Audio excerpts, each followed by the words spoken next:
முன்னாள் முதல்வர் ஓ பன்னீர்செல்வம் ஆதரவாளரான முன்னாள் அமைச்சர் வைத்தியலிங்கம் மீண்டும் அதிமுக இணைய கட்சியுடைய பொதுச் செயலாளர் எடப்பாடி பழனிசாமி பச்சை கொடி காட்டியுள்ளதாக தகவல்கள் வெளியாகியிருக்கு. அதிமுக இருந்து நீக்கப்பட்ட ஓ பன்னீர்செல்வத்துடைய ஆதரவாளர்களான மனோஜ் பாண்டியன், முன்னாள் எம்பிக்கள் அன்வர் ராஜா, டாக்டர் மைத்ரேயன் மற்றும் மருது அழகுராஜ் போன்றவர்கள் திமுக இணைந்து விட்டாங்க.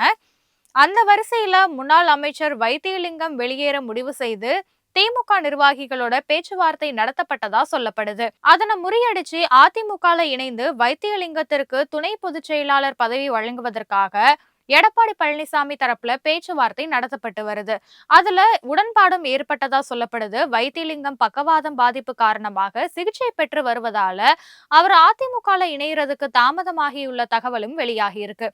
அதே போல திருச்சி மாவட்டத்தைச் சேர்ந்த முன்னாள் அமைச்சர் கூப கிருஷ்ணனும் மீண்டும் அதிமுக சேரணும்னு தஞ்சாவூர் மாவட்ட நிர்வாகி ஒருவர் அவர்கிட்ட பேச்சுவார்த்தை நடத்தியிருக்காரு.